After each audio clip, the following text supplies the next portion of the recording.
जैसे ही हमास की ओर से लॉन्च किए गए क्रूज रॉकेट आसमान से नीचे गिरे, वैसे ही इजराइल की धरती थर्रा उठी। देखते ही देखते चारों तरफ धुआं फैल गया। इजराइल की ओर से इन दिनों गाजा पट्टी में किए जा रहे ताबड़तोड़ हमलों के जवाब में हमास भी लगातार बमबारी किए जा रहा है। कभी क्रूज मिसाइलों से हमला हो रहा है तो कभी बैलिस्टिक मिसाइलों के वार से इजराइल की धरती थर्रा जा रही है। इजराइल पर हमास के हमलों का वीडियो इन दिनों सोशल मीडिया पर छाया हुआ है। कई वीडियो में हमास के मिसाइल इजराइल पर गिरते नजर आ रहे हैं। जैसे ही हमास के मिसाइल्स की बरसात हुई, इजराइल में चारों तरफ चीख पुकार मच गई। जिस जगह पर मिसाइल गिरे वहां पर धुआं उठता हुआ नजर आया। कहा जा रहा है कि आतंकी संगठन हमास की ओर से लगातार किए जा रहे इन हमलों से इजराइल को बड़ा नुकसान हो रहा है।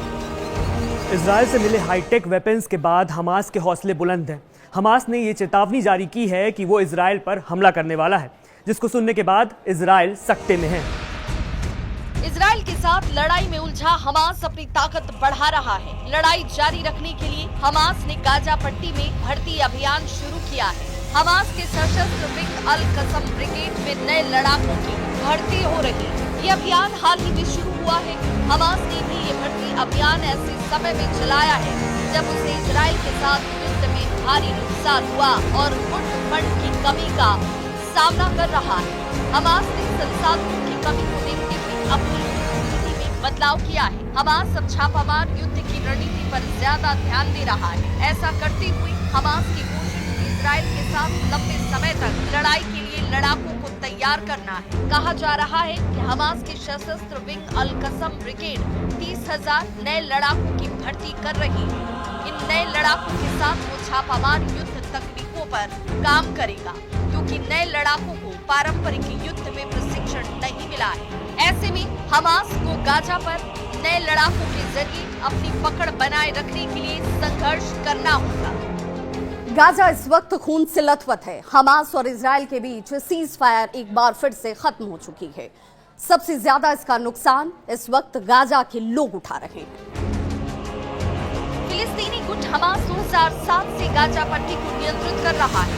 फिलिस्तीनी चुनाव जीतने और प्रतिद्वंदियों को हिंसक तरीके से हटाने के बाद हमास ने 2007 में गाजा पट्टी के एक हिस्से पर नियंत्रण कर लिया था। हमास ने अक्टूबर 2007 में इजराइल पर एक बड़ा हमला किया था। इस हमले के बाद इजराइल की सेना गाजा में बमबारी कर रही है। इस भयावह युद्ध से गाजा में बड़े स्तर पर तबाही हुई। गाजा में 18 मार्च को इजराइल और हमास के बीच युद्ध विराम टूटने के बाद एक बार फिर लड़ाई तेज हो चुकी है। मार्च में युद्ध विराम टूटने के बाद से गाजा में 1827 लोगों की मौत हुई और 4,828 घायल हुए। वहीं 7 अक्टूबर को युद्ध शुरू होने के बाद से अब तक गाजा में 51,201 लोगों की जान जा चुकी है। वहीं 1,16,869 लोग घायल हुए हैं।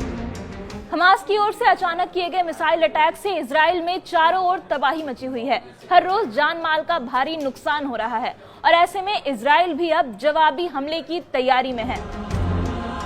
अचानक तड़के हमलों की शुरुआत हुई। हमास के लड़कों ने इजरायली सेना के कब्जे वाले पूर्वी तफ्फाह इलाके में भारी बमबारी की।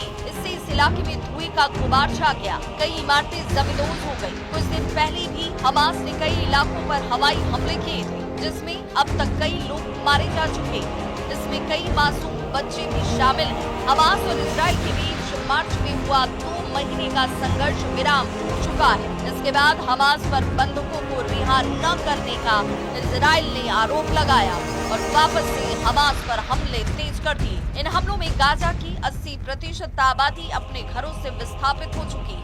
हजारों लोग टेंटों में रहने को मजबूर हैं। गाजा के स्वास्थ्य मंत्रालय ने कहा है कि अक्टूबर 2023 से लेकर अब तक गाजा में लगभग 50,000 से अधिक लोग हमले में मारे जा चुके हैं। इस लिस्ट में सबसे ज्यादा बच्चे और महिलाएं शामिल हैं।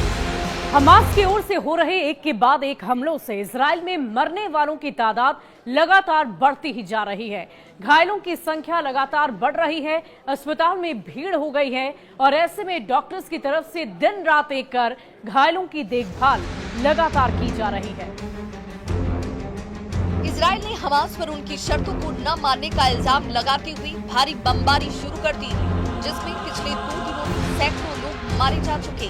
मरने वालों में ज्यादातर महिलाएं और बच्चे हैं। इजराइल और हमास के बीच सीज़फायर की कोशिशें बार बार नाकाम हो रही है। इजराइल का कहना है कि हमास उसकी शर्तों को मानने को तैयार नहीं है, जिसके जवाब में उसने गाजा पर भारी बम वर्षा शुरू कर दी है। पिछले 2 दिनों में 42 से ज्यादा लोग इस हिंसा का शिकार बन चुके हैं, जिसमें ज्यादातर महिलाएं और बच्चे शामिल हैं। गाजा के अस्पताल लाशों और घायलों से भरे पड़े हैं और मानवीय संकट गहराता नजर आ रहा है। ये पूरा विवाद 7 अक्टूबर 2023 को इजरायली जमीन पर हुए हमास के हमले से जुड़ा हुआ है, जिसमें 1200 से ज्यादा लोग मारे गए थे। हमास के इस नरसंहार ने इजराइल को हिलाकर रख दिया और उसके जवाब में इजराइल ने गाजा पर अब तक की सबसे भीषण सैन्य कार्रवाई शुरू कर दी। इजरायली सेना के मुताबिक इस जवाबी कार्रवाई में अब तक गाजा में 51,000 से ज्यादा लोग मारे जा चुके हैं।